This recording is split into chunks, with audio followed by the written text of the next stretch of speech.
Hey, welcome back to No Hype Beer Reviews. Unless it's your first time, then welcome. Please consider subscribing. If you do, hit the notification bell, go to the updates.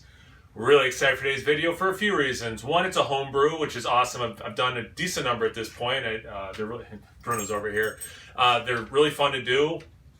Another one is it's Tuesday, so I think like doing a homebrew on a Tuesday is pretty cool because I really try to test my palate on Tuesdays. But also, besides it being a homebrew, it's a Pilsner, and I don't drink a lot of Pilsners. If you watch this channel, you know it's not a style I hate or something. I don't gravitate towards it. And if that wasn't enough, it's a New Zealand Pilsner in that it has hops from New Zealand. The beer's courtesy of Will. Thank you so much for sending this, Will. I really appreciate it. It was brewed by him and his friend Dan. Well, I assume they're friend, maybe they're brother. I don't know, actually, it just says Will and Dan. By whoever Dan is, but thank you, Will and Dan. Don't assume things, right? All right, so I said that. I feel like the lights keep flashing, and I'm joined, like I said, by Bruno, and then my daughter's cat's down here too. So I got a lot of distractions, but I'm gonna stay focused. All right, so the sheet, like I said, it's a New Zealand Pilsner, 5.8% ABV. It was canned about 2 weeks ago, a little over 2 weeks ago. Malt, 2 rows and pills, and then the hops: Vic Secret, Nelson, NZH 107, and YED, Yeast Imperial L17 Harvest. Let's get into it. Yeah, really excited. The last one was oxidized. This one should be okay though. Well, we're about to find out. Yeah, this one looks fine.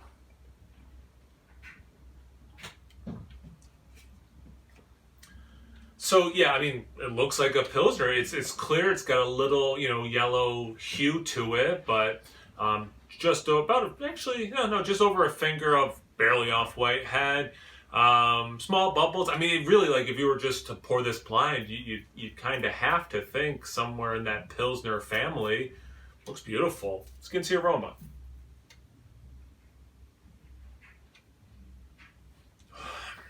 There's a little orange lemon zest combo, but then there's something else very familiar here. Oh, it's like an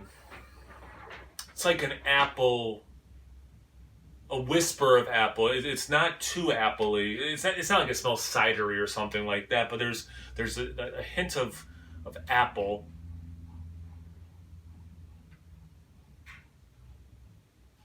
You get that fermented thing, and again, I'm stealing this from Matt from Massive, and I'm so glad he kind of helped me identify what this is.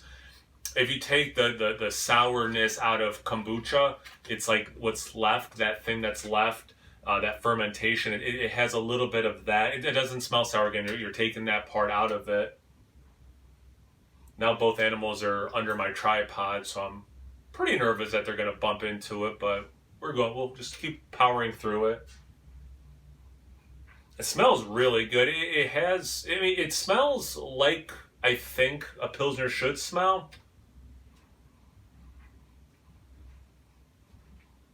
Through that lemon zest thing, there's a little bit of a white wine, maybe a hint of pineapple, but maybe I'm just thinking that because it has Vic Secret in it, and I get pineapple out of that. Anyway, let's get to the taste. Cheers.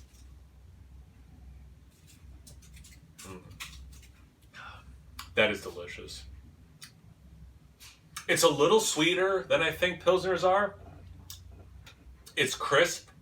There is dryness to it, but it's a little sweeter than I think the style typically is. The cat found a packaging peanut, and is playing with it, and it's very amusing.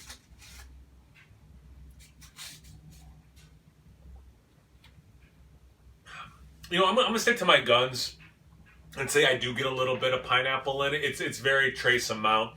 You do get a little bit, and I'm sorry I have to keep qualifying everything with a little bit, because there is nothing that's overpowering anything. It is very subtle, and everything is a little bit, but it's probably getting annoying how much I'm going to be saying a little bit. So there is a little bit of pineapple. You get even less of that apple thing. Almost like a soft honey. I'll change it up. A soft honey note, which I think is partly the sweet element of it. There is a dryness to it. It is crisp. I've had crispier beers. I've definitely had less crispy beers too, obviously.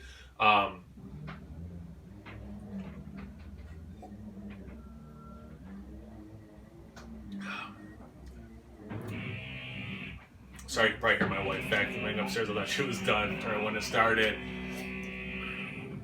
The malt part is delicious, and it's just having a little bit of a hard time with thinking, Noah. It's kind of like a graham cracker without the cinnamon on it. It's kind of like that thing in the malt.